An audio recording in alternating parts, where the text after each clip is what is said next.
Well, the issue is back in the headlines after the Supreme Court on Monday said that forced religious conversions are very dangerous and may affect the security of the nation and freedom of religion and conscience. खुद ही सोचकर देखो, जो लोग इस चीज में विश्वास करते हैं कि एक औरत को भड़काया जा सकता है एक आदमी के द्वारा, कैसे लोग हैं वो? औरत कोई भेड़ बकरी है क्या? Alright, this is big for the makers of the movie Kerala Story, as the Supreme Court now has overturned the ban that West Bengal had imposed on the Kerala Story. The Kerala Story. इस movie में कई सवाल उठते हैं, इस movie में कई सवाल उठाए गए हैं और कई सूडो लिबरल्स, सूडो इंटेलेक्चुअल्स उन सवालों को पूछ के मखौल उड़ाते हैं जो लोगों की आस्था है उसका। तुम लोगों ने बताया नहीं तुम कौन से गॉड को मानता है? I think Shiva is a big God. जो गॉड अपनी वाइफ के मरने पे ऐसे कॉमन मैन की तरह रोता हो, वो गॉड कैसे हो सकता है? तो इस वीडियो को शुरू करने से पहले उन 3 सवालों के जवाब मैं आपको दूंगा। तो इस फिल्म में एक लड़की ये पूछती है कि तुम्हारा शिवा जो गॉड है, ये कैसा है गॉड? अपनी वाइफ के मरने पर रोता है? गॉड इतना कमजोर कैसे हो सकता? तो आंसर ये है कि शिवा हमें सिखाते हैं कि हर रोल हमें कैसे निभाना चाहिए। जब वो तपस्या कर रहे होते तो उनको हिला भी कोई नहीं सकता, पर जब वो एक पति हैं तो उनमें इमोशन कूट कूट के भरा, और वो इमोशन इसलिए भरा है क्योंकि और वो इमोशन नहीं होता तो समुद्र मंथन में क्यों वो भगवानों की हेल्प करते, सारा विष खुद पी जाते? उससे क्या पता चलता है? उससे ये पता चलता है कि हर इंसान में एक बैलेंस होना चाहिए। जब जरूरत हो एग्रेशन की तो एग्रेशन दिखाओ, जब जरूरत हो इमोशन की तो वो दिखाओ, जब केयर दिखानी हो तो वो दिखाओ। इसलिए ही उनको भगवान कहा जाता है। इस फिल्म में एक और जगह ये पूछती हैं महिला कि ये तुम्हारा जो राम भगवान है, ये कैसा भगवान है जिसको अपनी पत्नी को बचाने के लिए और रावण को मारने के लिए वानरों की मदद लेनी पड़ी? पर शायद अपने ही रिलीजन की कहानियां लोग पढ़ते नहीं है ढंग से, इसलिए उनको शायद पता नहीं कि श्री राम हजारों राक्षसों को 1 मिनट में खत्म कर देते थे और रावण को भी हरा सकते थे। पर जो भगवान की लीलाएं हैं वो निराली होती हैं, वो साधारण होती हैं, और इसी साधारण लीला में वानरों जैसे निर्बल जाति को भी उन्होंने इतना प्रबल बना दिया कि उन्होंने रावण की त्रिभुवनी सेना को भी हरा दिया। उन्होंने ये अपॉर्चुनिटी दी हमारे श्री हनुमान को, जिससे उनकी लीलाएं, उनकी गाथाएं जग जग में आने वाले टाइम में गाई जाएं और लोगों को शक्ति मिले। जब भी कोई नीचे गिरे तो वो उठ पड़े श्री हनुमान का नाम लेकर। जब भी कोई बच्चा रोए डरे तो उसको हनुमान चालीसा का पाठ पढ़ के एक अलग ही शक्ति का एहसास हो जो कई लोगों को होता है, और वही बता सकते हैं जिनको इन मंत्रों से, इन कहानियों से शक्ति मिलती है, प्रेरणा मिलती है।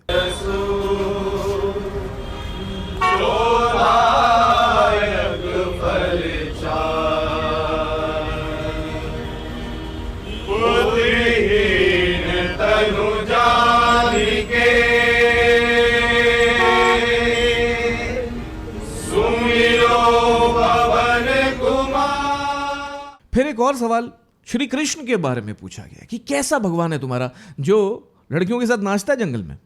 तो एक बात उन सबको पता चल जानी चाहिए जो भी इस चीज का मुखौल उड़ाते हैं कि श्री कृष्ण खुशियों का प्रतीक हैं। उन्होंने इस एपिक में संसार को गीता का ज्ञान दिया जो आज तक इंडिया में शायद कम, अब पूरे वर्ल्ड ओवर एनालाइज हो रहा है, उसको डॉक्यूमेंट किया जा रहा है, उसकी टीचिंग्स को इंप्लीमेंट किया जा रहा है। पर हमारे देश में कुछ लोग बस इसको मजाक का विषय बना देते हैं, मुखौल का विषय बना देते हैं। सुदर्शन चक्र होते हुए भी जिससे हर कोई थर-थर कांपता है, तब भी कृष्ण अपने पास बांसुरी रखते हैं और उसके संगीत से तन मन शांत कर देते हैं और ये बताते हैं कि हर वक्त, हर समय आपको सुदर्शन चक्र की नहीं, बहुत सारे समय, ज्यादातर समय आपको मधुरमय संगीत की जरूरत होती है, अपने को शांत रखने की जरूरत होती है। और तब भी एक गलती पे जो जान लेने की क्षमता रखता हो, तब भी 100 गलतियां माफ कर पाता है श्री कृष्ण, क्योंकि ये सिखाता है उनकी बांसुरी का वही मधुर संगीत। तो प्रॉब्लम हमारे जनरेशन के साथ सिंपली ये है गाइस कि हमें मैनिपुलेट इसलिए किया जाता है क्योंकि शायद हमें अवेयरनेस ही नहीं है, क्योंकि सोशल मीडिया पे कुछ इन्फ्लुएंसर्स, कुछ पॉलिटिशियंस, कुछ धूर्त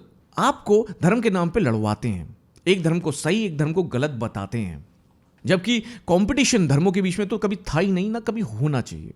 और जिस तरह हमारे एक इन्फ्लुएंसर भाई ध्रुव राठी ने इस पे वीडियो बनाया और इसको 32,000 वर्सेस 3 का मैनिपुलेशन और प्रोपेगेंडा बताया, 3 नंबर को ऐसे दिखाया कि जैसे ये प्रॉब्लम ही ना हो। ध्रुव के वीडियो को 12 मिलियन व्यूज तो मिले, पर कितने फैक्ट्स उसने मिस रिप्रेजेंट करे वो आपको इस वीडियो में पता जरूर चलेगा। हम बात करेंगे कि क्या धर्म परिवर्तन या लव जिहाद जैसी कोई प्रॉब्लम एग्जिस्ट नहीं करती? अपनी हेट्रेड जो आपकी किसी पॉलिटिकल पार्टी से है या किसी पॉलिटिकल लीडर से है, उसके तहत आप एक पूरे कॉज को ही नल एंड वॉइड साबित कर दें क्या ये सही है? पता है शर्म की बात क्या है? हमारे प्रधानमंत्री अपने इलेक्शन के भाषणों में इस अच्छे काम को बताने की जगह इस झूठी फिल्म को प्रमोट करते हैं। आतंकी साजिश पर बनी फिल्म ये केरला स्टोरी की इन दिनों काफी चर्चा है। रूट कॉज, जड़ का रीजन, उसको महत्व ना देकर फॉरेन आर्टिकल्स को दिखा के, फैक्ट्स को मिस रिप्रेजेंट करके दिखाना, बस एक अपनी सस्ती और वन साइडेड और बायस्ड आइडियोलॉजी को बेचना, क्या ये सही है? क्या ये देशभक्ति है? ये पेट्रियोटिज्म है?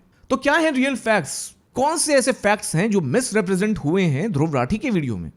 क्यों इस मूवी को बैन करने की मांग हो रही है? क्या केरला स्टोरी में गलत है और क्या सही है? कौन बना रहा है आपको बेवकूफ और कैसे? ये सारी बातें आज इस वीडियो में। और इससे पहले हम आगे बढ़े, मैं एक बात आपको बताना चाहता हूं एंड्रयू टेट के बारे में। एंड्रयू टेट वो इंसान जो शराब भी पीता है, जो सिगार भी पीता है, जिसने अपने वेबकैम बिजनेस से ढेरों पैसे कमाए। और कैसा वेबकैम बिजनेस वो बताने की जरूरत नहीं समझता मैं, पर वो इंसान जो 2022 में सबसे ज्यादा सर्च हुआ गूगल पे, पहले 5 में आता है, और after Johnny Depp, Amber Heard, Will Smith से भी पहले। पर वो इंसान ठीक दिसंबर 2022 में अपने अरेस्ट से पहले अपने को इस्लाम में कन्वर्ट कर लेता है। क्यों? इस बात पे गौर फरमाइएगा। यही नहीं, बहुत सारी बातें आज हम खोलेंगे इस वीडियो में। वीडियो में केरला स्टोरी के बारे में तो बात होगी, बट बहुत इंपॉर्टेंट मुद्दे के बारे में बात होगी। ये वीडियो अंत तक देखना। और अगर ऐसी ही बेखौफ ओपिनियंस निरंतर देखनी है तो इस चैनल को सब्सक्राइब जरूर करें, और अच्छा लगे तो लाइक करें और शेयर करें, क्योंकि आज होगी पोल खोला, आज होगा पर्दाफाश। दूध का दूध, पानी का पानी, क्योंकि ये है पी बॉय और अब कुछ नहीं छुपेगा। तो बात करते हैं पहले केरला स्टोरी है क्या, क्या कॉन्टेक्स्ट है इस मूवी का। तो गाइज, इस मूवी में ये दिखाया कि कैसे कुछ महिलाओं को मैनिपुलेट करके उनका धर्म परिवर्तन किया जाता है, और उसके बाद उनको आईसिस, इस्लामिक स्टेट, भेजा जाता है अफगानिस्तान, जो कि एक टेररिस्ट ऑर्गेनाइजेशन है। तो अगर केरला स्टोरी के बारे में जानना है तो सबसे पहले आपको जानना पड़ेगा कि इसको बनाया है विपुल शाह ने, इसको डायरेक्ट किया सुदीप्तो सेन ने। सुदीप्तो वही डायरेक्टर हैं जिन्होंने पहले भी लव जिहाद के मामले में 2018 में एक मूवी बनाई थी। इस फिल्म की कहानी इस चीज पे आधारित है कि कैसे कुछ लड़कियों को मैनिपुलेट करके उनका धर्म परिवर्तन किया जाता है। इस दुनिया को सिर्फ अल्लाह चलाता है, ओनली अल्लाह। उसके बाद उनको एक इस्लामिक ऑर्गेनाइजेशन, एक टेररिस्ट ऑर्गेनाइजेशन में शामिल किया जाता है, जिसको लोग आईसिस के नाम से भी जानते हैं। अब इस मूवी में क्या तथ्य हैं, क्या फैक्ट्स हैं, और किन फैक्ट्स को मिस रिप्रेजेंट करा गया कुछ इन्फ्लुएंसर्स के द्वारा। मैं एक वीडियो की स्पेसिफिकली बात इसलिए करना चाहूंगा क्योंकि इस वीडियो को इस टॉपिक पे 12 मिलियन बार देखा गया है। तो क्या चीजें इसमें गलत है मूवी में और क्या सही है, तो पहले तो उस पर बात करते हैं, फिर आते हैं ध्रुव राठी के वीडियो पे। पहले तो गाइज, इस मूवी में 32,000 का नंबर बताया गया। ये बताया गया कि कैसे 32,000 महिलाओं का धर्म परिवर्तन हुआ और उनको अफगानिस्तान भेजा गया, जो कहीं ना कहीं अफगानिस्तान के रेगिस्तान में गाड़ दी गई हैं। मैं अकेली नहीं हूँ इस खेल में, मेरे जैसे हजारों लड़कियां हैं जो अपने घर से भागकर इस रेगिस्तान में दफन हो। ये नंबर कितना सही है, कितना गलत है, ये सुदीप्तो सेन को भी नहीं पता। तो मैं आई थिंक इसका पूरा ब्लेम सुदीप्तो सेन और विपुल शाह को ही दूंगा। हमने एक डिस्क्लेमर डाला कि हमने आरटीआई डाले थे टू गेट द कंफर्मेशन। वो कंफर्मेशन को जवाब में, आरटीआई की जवाब में हमें एक वेबसाइट का एड्रेस दिया गया था कि वहां से वो नंबर मिलेगा, लेकिन वो वेबसाइट का एड्रेस गलत था। और दूसरी, हमने मांगा था कि हर पुलिस स्टेशन वाइज कितने लड़कियां पिछले 10 साल में गायब हो गई, कितने लड़कियां को वापस लाया गया, कितनी ऑफिशियल कन्वर्शन हुई, इसके नंबर मांगे थे। तो हमें बोला गया था 15 दिन में अंदर आपको मिल जाएगा। शायद वो 6 महीना हो गया, अभी तक मिले नहीं। इनफैक्ट जब पिटिशनर्स ने इस फिल्म पे मुकदमा करा तो हाई कोर्ट ने केरला के यही बोला कि हाँ, ये नंबर रिमूव हो जाना चाहिए, और ये नंबर रिमूव हो गया।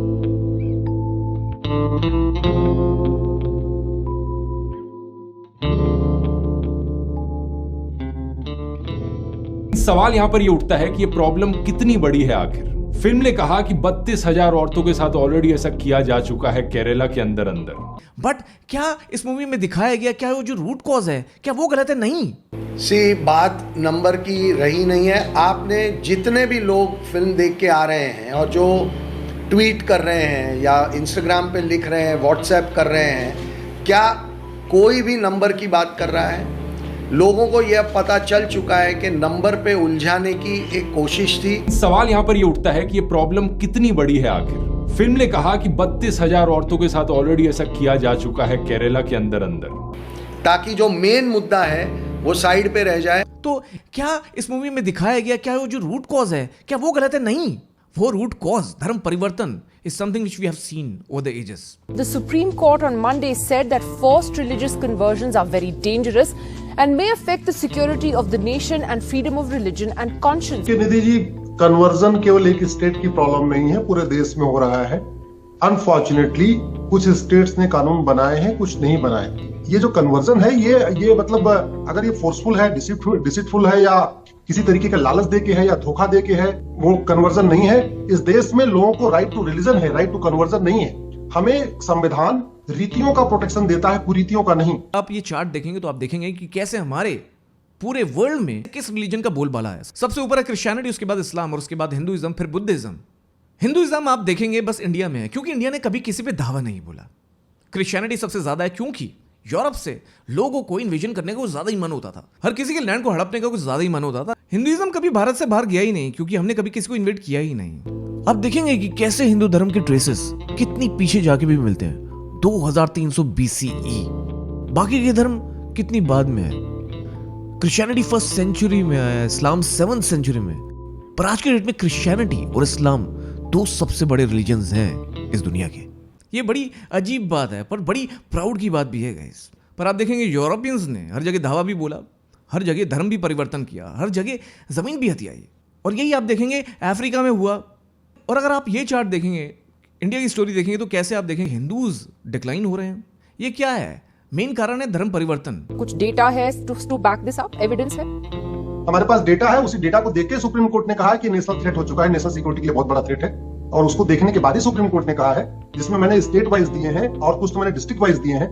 मैंने उसमें ये भी बताया कि किस तरीके से देखते देखते कश्मीर में हिंदू केवल 2% हो गए, लद्दाख में, लक्षद्वीप में हिंदू केवल 2% बचे हैं, मिजोरम में हिंदू केवल 2% बचे हैं, नागालैंड में हिंदू केवल 8% बचे हैं, मेघालय में हिंदू केवल 11% बचे हैं, और इस डिस्ट्रिक्ट वाइज मैंने आंकड़े दिए हैं। जो आप स्क्रीन पे परसेंटेजेस देख रहे हैं वो साफ दिखाता है कि धर्म परिवर्तन होता है, और ये इसलिए भी है शायद जो उनकी इंटरप्रिटेशन ऑफ रिलीजन है वो उनको ये करने पे उत्साह देती है। और अगर आप आईएसएस की पूरी फिलॉसफी समझेंगे और ये आर्टिकल जिसका लिंक मैं दे रहा हूं डिस्क्रिप्शन में देखेंगे, पढ़ेंगे, तो जान जाएंगे कि कैसे उनकी भी स्ट्रैटेजी कहीं ना कहीं यही है। और एक और चीज, ये कुछ बड़े बड़े इन्फ्लुएंसर इसको हिंदू वर्सेस मुस्लिम कर रहे हैं और ऐसे दिखा रहे हैं कि हिंदू तो कम गए हैं ऐसे, इसमें मुस्लिम ज्यादा गए, क्रिश्चियन ज्यादा गए। इसका मतलब और औचित्य क्या है? क्योंकि आईसिस एक टेररिस्ट ऑर्गेनाइजेशन है, और एक टेररिस्ट ऑर्गेनाइजेशन का कोई रिलीजन नहीं होता। तो इस्लाम और मुस्लिम्स को बीच में लाना बिल्कुल गलत है, क्योंकि टेररिज्म का, अगेन आई रिपीट, कोई रिलीजन नहीं है। और एक और चीज कि ये पूरा मुद्दा 32,000 वर्सेस 3 का तो था ही नहीं। और यहाँ दावा किया गया है कि 32,000 औरतों के साथ ऐसा हुआ। यही है वो बड़ा झूठ दोस्तों। ये मुद्दा इस बारे में तो है ही नहीं कि किस पार्टी का प्रोपोगेंडा है, क्योंकि ध्रुव का पूरा वीडियो मेन मुद्दे से आपको भटकाता है। एक उसका वीडियो आपको लेके जाता है 32,000 वर्सेस 3 के कंपैरिजन पे, और दूसरा हिटलर वर्सेस मोदी, और कैसे एक पॉलिटिकल पार्टी ये प्रोपोगेंडा मचा रही है। अब मैं इन दोनों को डिबंक करता हूं। पहला 32,000 वर्सेस 3। तो गाइज, सबसे पहले क्या हमारा फोकस जब इस मूवी की बात करें तो इस पे होना चाहिए कि 32,000 का नंबर है? जब उन्होंने खुद बोल दिया कि आर्बिट्री नंबर है, तो क्या डिबेट इस बात पे होनी चाहिए, या इस बात पे होनी चाहिए कि इशू क्या है जिसकी बात हो रही है इस मूवी में? और गाइज, इसके लिए काउंटर आर्गुमेंट मेरा सिंपल है। बहुत सारे ऐसे केसेस हैं, बहुत सारी ऐसी चीजें हैं जो कभी भी पुलिस रिकॉर्ड्स में आती ही नहीं।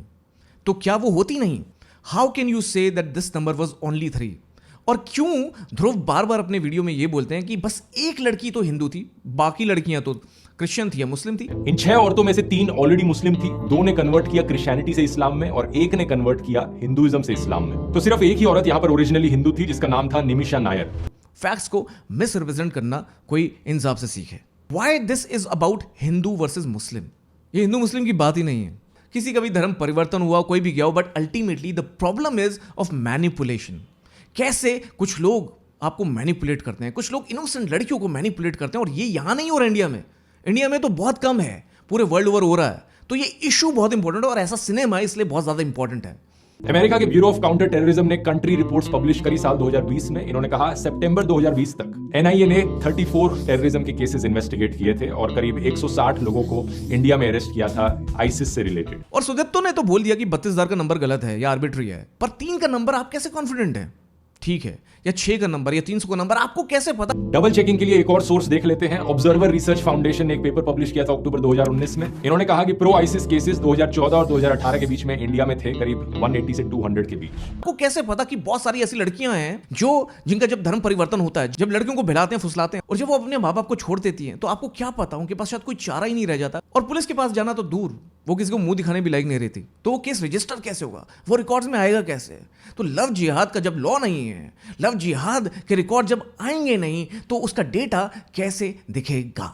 ये लव जिहाद का पूरा कॉन्सेप्ट ना सिर्फ मुसलमानों को बदनाम करने की कोशिश है बल्कि औरतों के भी खिलाफ जाता है ये कॉन्सेप्ट। खुद ही सोचकर देखो, जो लोग इस चीज में विश्वास करते हैं कि एक औरत को भड़काया जा सकता है एक आदमी के द्वारा, कैसे लोग हैं वो? औरत कोई भेड़ बकरी है क्या? एक औरत का खुद का कोई दिमाग नहीं होता? इससे फनी आर्गुमेंट मुझे कोई नहीं समझ में आता। अब आप इसमें इस पूरे सेगमेंट में आप देखेंगे कितने सारे केसेस हैं जो रिपोर्ट हो रहे हैं, और एक सोर्स से नहीं, मल्टीपल सोर्सेस से। और ये किसी रिलीजन को टारगेट करने वाली बात ही नहीं है। ये बात है कि जहां भी प्रॉब्लम है उसको एक्नॉलेज करना है। और ये तो कितना फनी है जो ध्रुव कह रहे हैं कि लड़कियों को मैनिपुलेट नहीं किया जा सकता।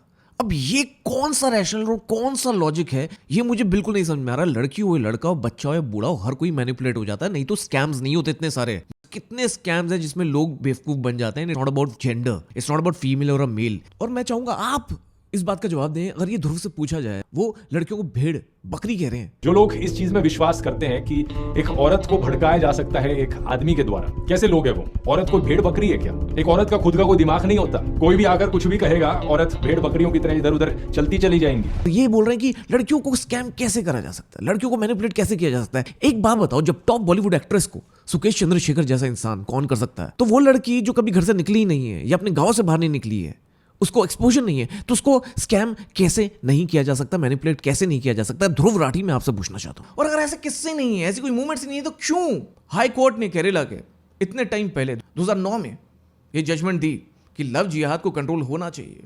कितने ऐसे किस्से हैं, कितना ऐसा डेटा है, कितने सारे स्टैटिस्टिक्स हैं जो इस बात पे नजर डालते हैं कि ये प्रॉब्लम है, एग्जिस्ट करती है पूरे वर्ल्ड में और इंडिया में भी। तो आप इसको ये नहीं बोल सकते कि ये प्रॉब्लम नहीं है बस कुछ फॉरेन आर्टिकल्स के बेसिस पे। दूसरा कांड इन साहबजादे ने ये किया है कि इन्होंने इसको हिटलर वर्सेस मोदी बना दिया है। इन्होंने बताया कि कैसे बीजेपी का प्रोपेगेंडा है। समझने वाली बात यह है कि सिर्फ कुछ पॉलिटिकल पावर के लिए यहाँ पर एक बहुत गंदा खेल खेला जा रहा है। ऐसे बड़े बड़े झूठ बोले जा रहे हैं, कंस्पिरेसी थ्योरीज रची जा रही हैं। कुछ पॉलिटिकल पार्टीज को इससे बहुत फायदा मिलता है अगर लोगों के अंदर सिर्फ ये नफरत भरी रहे दूसरे धर्म के लोगों के लिए। शुरुआत में सिर्फ व्हाट्सएप फॉरवर्ड्स थे, फिर गोदी मीडिया ने काम करना शुरू किया और अब पूरी की पूरी प्रोपेगेंडा फिल्में बनाई जा रही हैं लोगों को बहकाने के लिए। मोदी का प्रोपेगेंडा बता देना, मोदी को हिटलर बता देना कि झूठ को तेज खाओ। अरे आप हिटलर को सुदीप्तो सेन से कर रहे हैं कंपेयर, विपुल शाह से कर रहे हैं, मोदी से? सबको पता आप मोदी से कर रहे हैं, तो सीधा बोलते ना।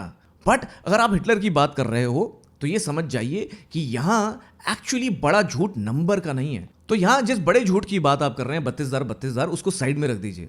What about the rest of the cinema which is on an important issue of धर्म परिवर्तन, of manipulating the youth and manipulating them to join terrorist organizations। और ये कुछ लड़कियों की बात नहीं है, ये लव जिहाद की बस बात नहीं है, ये टेररिज्म की बात भी। और कैसे यूथ को उकसाया जाता है और उनको मैनिपुलेट करके ब्रेन वॉश किया जाता है। गरीब लाओ, खानदान से जुदा करो, दुश्मनी रिश्ते बनाओ, जरूरत पड़े तो उन्हें प्रेग्नेंट करो, जल्द से जल्द अगले मिशन के लिए हमें हैंडओवर करो। And most of the times लड़कियां जब इस चक्कर में पड़ती हैं तो देर हो जाती है, क्योंकि वो तब तक तो उनको आइडेंटिटी भी नहीं पता होती कि उनके साथ ऐसा कुछ हो गया।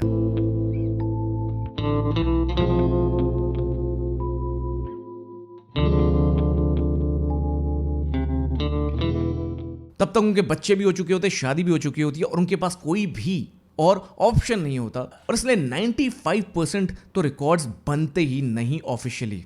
और अब आते हैं एक और मिसरिप्रेजेंटेशन पे कि ये केरला को डिफेम किया गया। 3 लोगों के इंडिविजुअल केसेस को लेकर पूरी केरला स्टेट को बदनाम किया जा रहा है। कुछ लोगों को बहुत मजा आता है अपने ही देश के एक राज्य को ऐसे बदनाम होते हुए देखकर झूठ के बेसिस पर। भाई साहब, केरला को डिफेम किया और इतनी बेकार analogy, ping analogy. Ping human के साथ ज्यादा रहते हो तो पिंग एनालॉजी दे रहे हो। ये केरला स्टोरी है पर ये रिप्रेजेंट करती है एक इशू को। केरला को जब डिफेम किया जाता, जैसा किसी ने, भाई साहब ने बंगाल को डिफेम किया था, हमने उस पर वीडियो बनाया था बहुत टाइम पहले। केरला को तब डिफेम किया जाता जब उसकी इकोनॉमी पे बात होती, जब उसके इंफ्रास्ट्रक्चर पे बात होती, जब क्राइम्स पे बात होती, करप्शन की बात होती, ऐसे इश्यूज की बात होती। पर एक सोशल इशू, एक इशू पे कोई भी स्टेट डिफेम नहीं होता। और यहां तो खुद केरला के हाई कोर्ट ने बार बार ये चीजें बोली हैं, बार बार केरला के मिनिस्टर्स ने, सीएम्स ने ये चीजें बोली हैं। और अगर अभी भी कन्विंस नहीं हो तो एक और एग्जाम्पल देता हूं। बहुत सारे ऐसे फॉल्स रेप एक्यूजेशंस होते हैं जो करे जाते हैं लड़कियों के द्वारा, क्योंकि हमारे लॉज निर्भया के बाद बहुत स्ट्रिंजेंट हो गए हैं। और अगर आप किसी लड़की की बातों में नहीं आए या आपने उससे रिश्ता बनाया और शादी नहीं करी, तो लड़की आपको फंसाने के लिए या ब्लैकमेल करने के लिए, आपसे एक्सटॉर्शन, मनी एक्सटॉर्शन करने के लिए आपको फंसा सकती है, आपके खिलाफ केस रजिस्टर करवा सकती है सेक्शन 375 में, और आप सीधा अंदर हो जाओगे। और कई बार लोग बचने के लिए ना शादी भी कर लेते हैं या पैसे दे देते हैं और वो केस कभी रजिस्टर ही नहीं होते। इन चीज़ों को कैसे रिकॉर्ड करोगे जब इंसान अपनी जब इंसान बस बचने के लिए कि इज्जत बची रहे, आपने कई व्हाट्सएप स्कैम्स वगैरह भी देखे होंगे, न्यूड कॉल स्कैम्स भी देखे होंगे, जिसमें बस इंसान बचने के लिए पैसे दे देते हैं। तो जब मैनिपुलेशन होता है और आपको ठग लिया जाता है और साल बीत जाते हैं तो आप वापस नहीं जा पाते। जिस राह से निकले हो उस राह पे वापस जाना बड़ा मुश्किल होता है। तो इतनी आसानी से कह देना ये कॉज ही नहीं है, ये प्रॉब्लम ही नहीं है, ये तो प्रोपेगेंडा है, हिटलर मोदी को कंपेयर कर देना, अरे यार आंखें बंद मत करो। मेरे को प्रॉब्लम है उन लोगों से भी जो राइट आंख बंद करते हैं, उन लोगों से भी जो लेफ्ट आंख बंद करते हैं। ना सूडो लिबरल्स बनो, ना सूडो राइट विंगर्स बनो। सच को समझो, कोई भी इशू हो तो उसके बारे में बात करो। पर हाँ, मैं ये भी नहीं कहूंगा कि पॉलिटिकल पार्टीज कैपिटलाइज नहीं करती। अगर आप ये बोलो कि हाँ पॉलिटिकल पार्टीज कोई भी मौका नहीं छोड़ती जब ऐसा इशू होता है कि उसको कैपिटलाइज करें, जो कि राइट विंग पॉलिटिकल पार्टीज ने किया होगा, पर बंगाल में भी हुआ जब इस फिल्म को बैन करने के लिए बोला गया और सुप्रीम कोर्ट ने डांट लगा दी कि किस बेसिस पे आप कर रहे हो, बिकॉज इस मूवी में एक साफ बोला गया कि this movie is fictional, it's inspired by true events. So जब इंस्पायर्ड है, ट्रू स्टोरी से इंस्पायर्ड है, फिक्शनल है, तो आप इसको डॉक्यूमेंट्री की तरह क्यों बता रहे हैं? 32,000 तब ज्यादा रेलेवेंट होता जब ये डॉक्यूमेंट्री होती। और जो आप बात बोल रहे हैं कि जो लड़कियां हैं उनका जो बिहेवियर है वो सेम नहीं है जो फिल्मों में दिखाया। कंफर्टेबल लाइफ है। इस वीडियो को देखने के बाद कोई भी देख सकता है कि औरतें अभी भी कितनी ब्रेन वॉश्ड और रेडिकलाइज्ड हैं। लेकिन द केरला स्टोरी फिल्म की जो मेन कैरेक्टर है, कॉन्स्टेंटली वो सिंपैथी इवोक करने की कोशिश करती है। फिल्म में जितना बेचारा और इनोसेंट करके दिखाया गया है इन औरतों को, ये इनोसेंस असल जिंदगी के वीडियोस में शायद ही झलकती है। तब आप कंपेयर करते हैं जब ये डॉक्यूमेंट्री होती है। कमर्शियल सिनेमा है, फिक्शन सिनेमा है, it's inspired but it does create awareness. Social issues वाला सिनेमा बहुत इंपॉर्टेंट है, जो अवेयरनेस क्रिएट करता है, दैट्स द रियल सिनेमा। और ऐसे सिनेमा को शाबाशी देनी चाहिए। और ये फिल्म्स इसलिए नहीं चलती क्योंकि ये कोई प्रोपोगेंडा है, ये फिल्म्स इसलिए ज्यादा चलती हैं क्योंकि लोग चाहते हैं ऐसा सिनेमा देखना, क्योंकि ऐसे इश्यूज पे बात होना इंपॉर्टेंट है। तो मेरा कंक्लूजन सिंपल है, not everything should be seen from the lens of politics and from a political ideology. Social issues should be seen differently, and this movie is on a big social issue which is rampant not only in India but across the world, and such cinema should be appreciated, and that's why